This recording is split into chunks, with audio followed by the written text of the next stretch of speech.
Karen sent HOA cops after me. I flashed my sheriff's badge. You ever been threatened on your own porch by a man holding a clipboard and wearing a vest that says, compliance officer? When you're the actual sheriff of the county? Yeah, I have. It was a Tuesday, hot enough to fry the truth out of anybody, even the ones who lie for sport. And in the middle of mowing my lawn, I got a visit from three folks who looked like they'd watched too many episodes of Cops and decided it was a personality. Their leader was Karen Whitmore. Blonde bob, mirrored aviators, white linen pantsuit like she was running for HOA president of Stepford. And hell, maybe she was.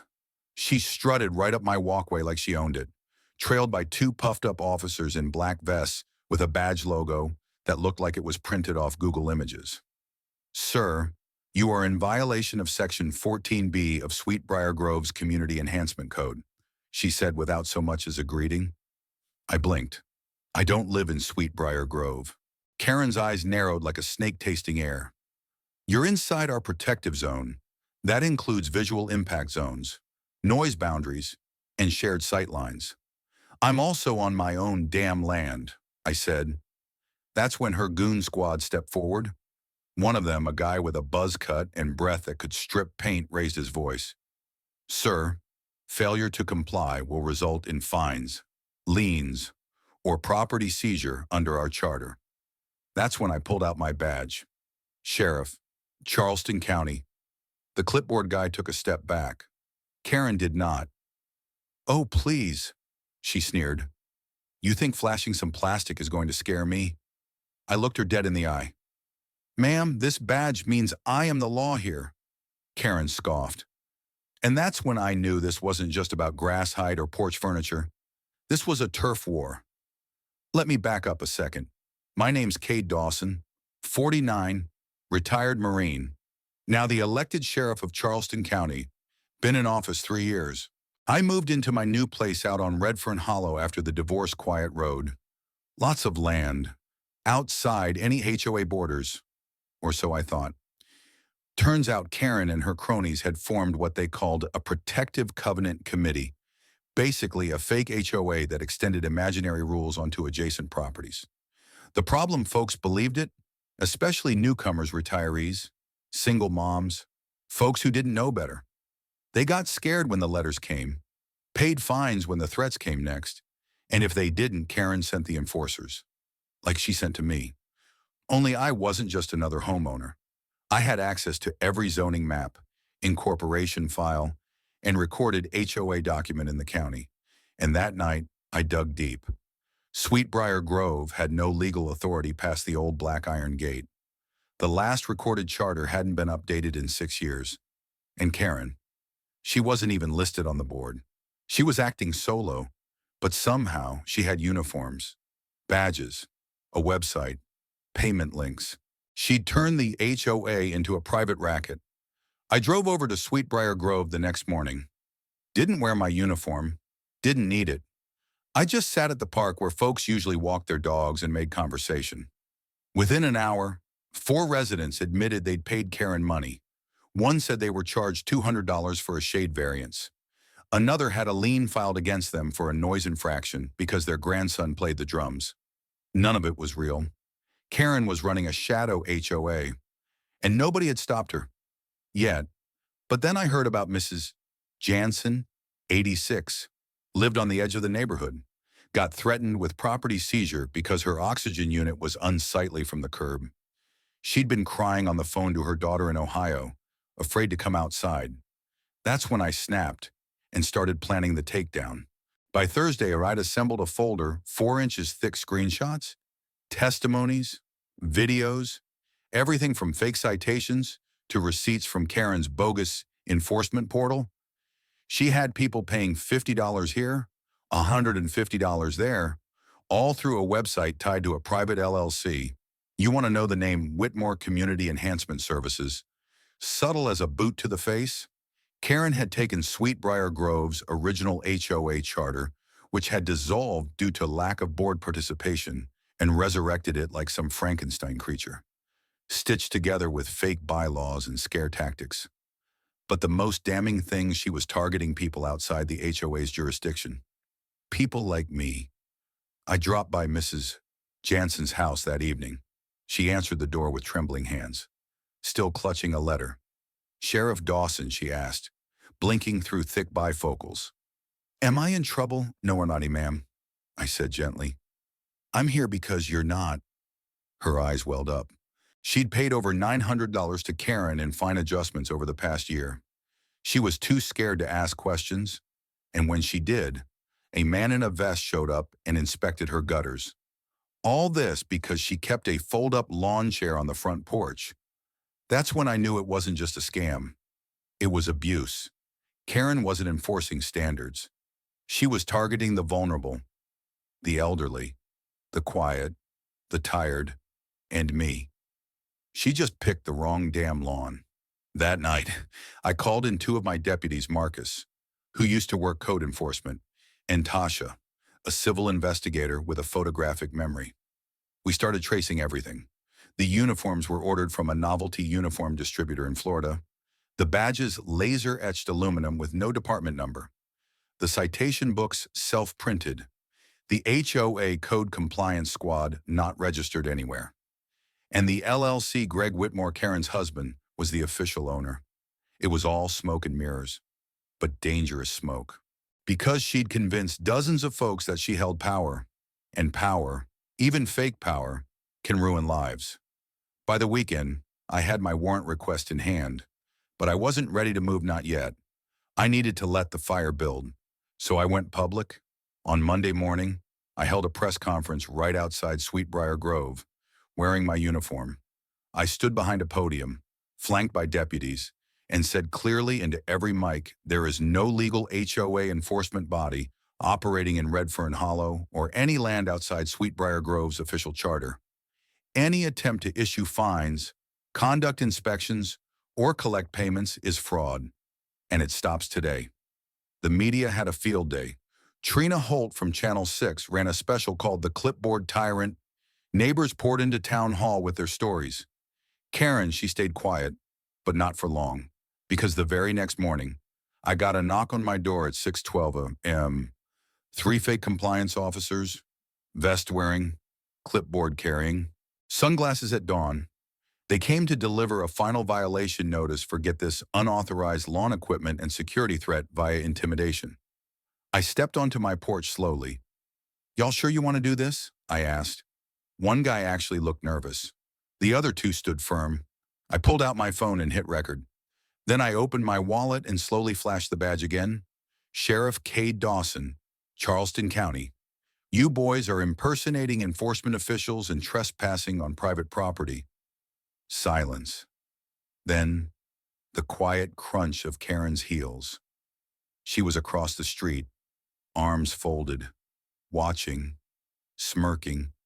She wanted this.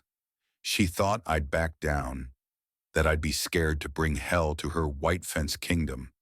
But this wasn't just my home anymore. This was war. Karen stood across the street like she was watching the opening scene of a play she'd written. She had her arms crossed, lips pursed, eyes daring me to escalate. So I did. "Deputy Marcus," I said into my phone, "still recording. Bring the marked unit to my property. We've got impersonators on site. I want detainment, not discussion." The guy with the clipboard flinched. "Whoa. Wait, what, you're being detained under South Carolina Code 1617-720, I replied calmly. "Impersonating a public official, Class A misdemeanor." "You can't be serious," Karen finally stepped forward. "Oh, come on, Cade. Don't be dramatic. This is just neighborhood enforcement. You of all people should appreciate structure." I turned to her slowly. "You tampered with private property. You lied about jurisdiction. You threatened my elderly neighbors. You've stolen money from people under false pretenses. You created a fake enforcement squad and marched them onto my land." Her eyes twitched. "You don't scare me." I took a slow step toward her. "I don't need to scare you. The law will." That's when the sheriff's SUV rolled up the drive behind her. And suddenly in her, it was no longer a performance. Deputy Marcus stepped out of the cruiser. Real uniform, real badge, real authority. The difference in energy was immediate. The HOA cops backed off like cockroaches when the kitchen light flips on. Karen raised her voice. This is harassment. Marcus didn't even look at her. Ma'am, you're not under arrest, but you are being served a notice to appear. We'll be investigating the legality of your enforcement activities. Karen turned red. You're making a mistake. People want order. They want leadership. I've done nothing wrong, I cut in. You've done everything wrong. You weaponized fear. You bullied good people into silence. You took money under the guise of community care. And when people didn't kneel, you sent thugs in vests. One of the fake officers took off his vest and dropped it. I didn't know. Man, she said it was all legit. Karen turned on him like a snake. You coward. The crowd had started to form by now. Neighbors, phones, whispers, and then a voice rang out from behind the hedge line. It was Mrs. Jansen. Her voice trembled but carried. You told me I couldn't sit on my own porch. Karen's jaw clenched. Another voice joined. You said my kids' chalk drawings were graffiti. Then another. You made me pay $300 for having a garden gnome. Dozens of people had gathered now. Eyes locked on Karen. Her empire wasn't just falling, it was burning. I made a call to the county attorney's office that afternoon. They'd been waiting on my signal. With the evidence, we'd collected videos, testimonies, fake documents, fraudulent payments. Karen was facing multiple charges, impersonating a public officer, fraudulent misrepresentation, theft by deception, unlawful surveillance and harassment. But there was something else in play, too. Her husband, Greg. He'd been wiring the payments through a network of shell companies. This wasn't just a local scam. It was organized, calculated, and we were just scratching the surface. That weekend, I hosted a public forum at the town hall. People came in droves. I stood at the podium not just as sheriff, but as a neighbor. A man who had his mailbox yanked out of the ground and his character questioned by a woman with a badge she printed off a website. I didn't run for this office to play politics. I told them, I ran to protect our people. And when power is abused, whether it wears a suit or a linen pantsuit with a clipboard, it's our job to push back. They clapped. But it wasn't applause for me. It was the sound of a community waking up. Karen didn't show her face for the next 3 days. But her husband, Greg, he did. He marched into the county office in a cheap suit, holding a briefcase, thinking he could talk his way out of everything. He tried to argue that their enforcement unit was voluntary compliance-based and therefore not subject to regulation, that the money they collected was for neighborhood betterment, that people appreciated the structure. Then he handed over a thumb drive with what he claimed were documents to support their operations. Big mistake. The county auditors found spreadsheets, dozens of them, fake violations, real payments, tracking logs, notes on which homeowners were resistant or easily intimidated. They'd categorized residents into color codes: green for compliant, yellow for hesitant, red for hostile. I was red, obviously, but Mrs. Jansen, she was marked yellow, emotionally fragile, easily leveraged. That line alone made me grip the table hard enough to crack the varnish. Greg didn't get arrested that day, but the walls were closing in. The DA began drafting conspiracy charges. A federal inquiry started over misuse of electronic payments across state lines. Fraud charges were mounting, civil suits too, and public opinion. Well, Sweetbriar Grove's next-door page was on fire. Karen finally broke her silence the following Monday. She called a community restoration rally at the park by the entrance of the neighborhood. White chairs, microphone, a banner that said "Unity through Order." About 24 people showed up, most of them out of morbid curiosity. Karen took the mic and delivered a shaky speech. I only ever wanted what's best for this neighborhood, she said. Order, safety, cleanliness, all things good communities strive for. Then she tried to pivot. The real issue, she said, is overreach. The sheriff made this personal. He twisted what was meant to be service into something sinister. And just like that, she lost them. You could feel it. Even the few who had once quietly supported her were looking at each other, murmuring, I didn't attend the rally, but someone sent me a clip. In it, Karen stood frozen as a teenage girl walked up to the mic Jessica Tanner, age 16, and said, you told my mom she wasn't sweet briar material because she rented, not owned. You made her cry. You made me afraid to play in our front yard. Karen said nothing. Jessica dropped the mic and walked away. That clip went viral overnight, and the final nail was driven. That Thursday, the sheriff's department executed a search warrant on Karen and Greg's home. They found files, printed photos of houses with marks and notes, recordings of conversations Karen had taken without permission, envelopes full of cash, lists of people who had been blacklisted. But the worst A-binder labeled compliance expansion. Inside were maps, notes, plans to extend their operation into adjacent neighborhoods. They were ready to scale the scam countywide. Karen hadn't just been running a fake HOA, she'd been building an empire. That same week, I walked with Mrs. Jansen to her mailbox. She was holding a letter and apology from the county attorney, and noticed that all her fines were officially voided. She teared up. You stopped her, she whispered. No, ma'am, I said. We did. The county board convened an emergency session the next day. They voted unanimously to create a community protection ordinance, a new law preventing any non-chartered organization from issuing citations, collecting fees, or presenting itself as a governing body without official approval.